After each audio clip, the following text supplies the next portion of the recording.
Okay, I found a little thing called something called divine authoritarianism. This is divine authoritarianism is it's a political and religious concept that a ruler's authority is granted by God and is therefore not subject to any earthly power such as Congress or the will of the people.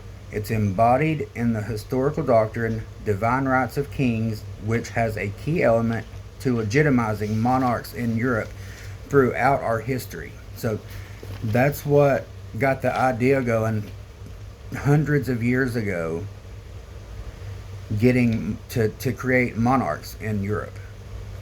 So this is some dangerous shit too. This gives power to weak people.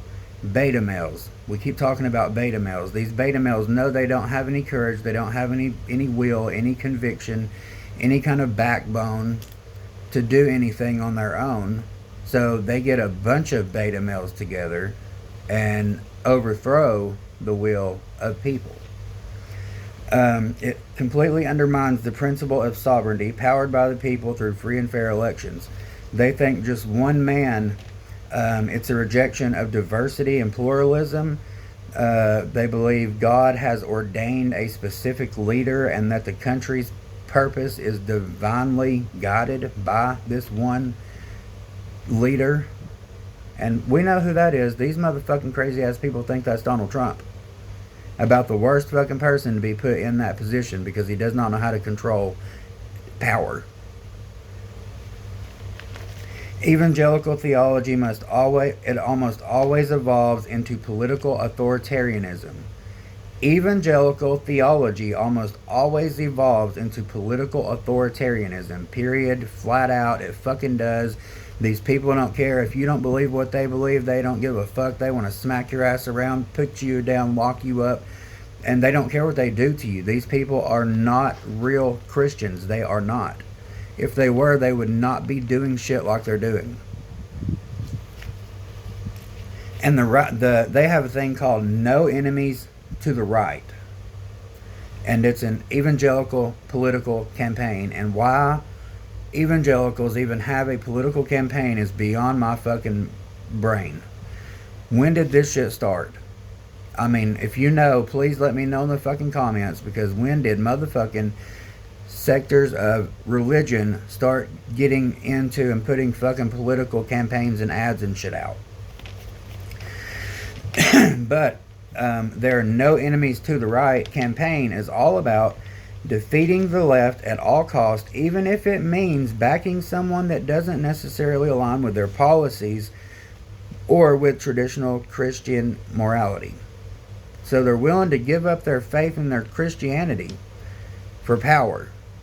And this is the main time when it comes to the fucking point where it's showing all this time religion has been something to fool people into getting them to give them their blind obedience and then control what they do and what they say and take their money. Is the main thing, is getting that money.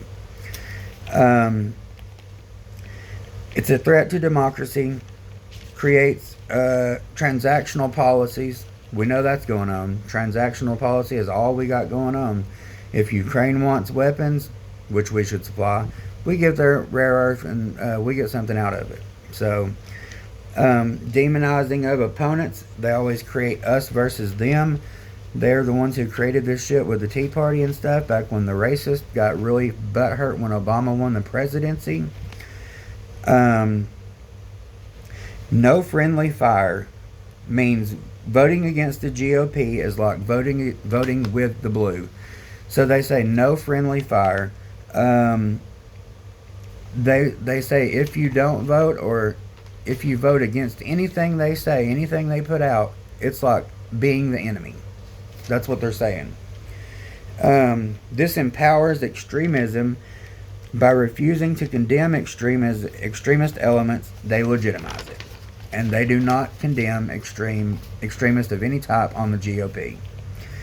It erodes a moral authority. When they prioritize a political victory over moral consistency, it damages the moral authority and credibility of the church for both Christians and non-Christians. They don't care. They don't care. Like I keep saying, all they care about right now is power, because right now is the time where they have built themselves up, so they think, to where it is at that time in history for them to clinch power and make this a Christian nation. That is what they're fucking doing. That is what they're trying to do. Now, for some Christian, it reflects a growing sense of culture and political siege, where the urgency of the battle against the perceived enemy is seen as more important than their ideological purity or moral critique. Period. Basically, the preachers or talking policies have made it a game of good and evil, just like the book they wrote, the Bible is what I'm talking about. They want to make it just they want to connect it to the Bible, make it good and evil. That way, they can tell you who's good and they can tell you who's bad, and they can tell you who what to do, who to vote for and who not to vote for. So now it's really like life and death. Like, they really believe that the stories of the Bible, because there's many, they believe this, and they really design their entire life from childhood. They design their whole life around this book and this Bible and these stories and stuff they've heard from their parents and heard at church and been indoctrinated with, and stuff like that. So it is like, for real, they would give up their kids, they would let their kids die for something to happen like this, I guarantee you. It's almost a foundation for survival for them. It really is. These people fear no man, only God. These are the people we're talking about. They honestly believe the earth is only 6,000 years old, and that the Bible's creation account of Genesis is the literal scientific explanation for the origin of the fucking universe. They also believe that if a divine leader comes along, they can do what they want without any challenges. The ruler's power is absolute and unrestricted by any institution. They are the ultimate arbiter of the matters, political and spiritual. Sometimes when it gets really extreme, the ruler will act as a moral guardian for the populace. It's pretty obvious that this is what Donald Trump and the evangelical billionaires that he's around are planning to do. I'm just glad to hear that the Democrats are kind of fighting back with this gerrymandering thing, because they understand if they don't, it's over with, maybe forever. Because they are trying to literally destroy our democracy by doing this, because this is not people picking their politicians. This is politicians picking their people. Literally, it's what they're doing. And I wish that Democrats in all Democratic-led states would say, fuck what they want to do in Texas. They've already said it. They're doing it, starting to do it in Florida too. Other states, not to mention Missouri and Tennessee. But we just need to say, fuck them, quit going off what they do, and quit making our moves from theirs, and go ahead and fucking do it. Gerrymander the motherfucking shit out of this fucking, our states, win this election, and get our democracy back on track.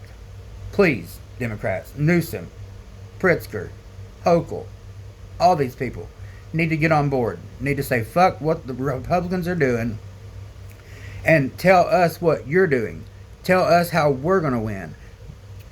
Just get some action going. Quit worrying about what they're doing. Okay, that's it for today. Gotta go. Please remember to like and share the videos. Doesn't cost you anything. It helps the algorithms. It helps hurt MAGA algorithms, to tell you the truth. And, real quick, TikTok is banning videos for shit. For nothing. Because they go against Donald Trump and what he's saying and what he's doing and all his lies. They can get on there and spew all this bullshit, lies, and all these crazy fucking things about numbers, and I mean stuff that can be proven, and they're okay, they get to stay on. So if anybody else out there has had this problem with TikTok and you're here at the end of my video still watching, please comment and let me know if you have had any videos taken down that you do not feel should have been taken down. I want to get the hashtag going, hashtag fascist TikTok. I have done it multiple times. I've seen that it's been posted a few thousand times. But if this has happened to you, please post with the hashtag fascist TikTok. We need to get it out there, because they've already got algorithms now, and this is really dangerous. Algorithms, you might as well say GOP extreme algorithms, Donald Trump algorithms, going against us and automatically silencing us and not letting our word get out because it don't matter, because it's not with the agenda of Trump. Thank you. Remember to like.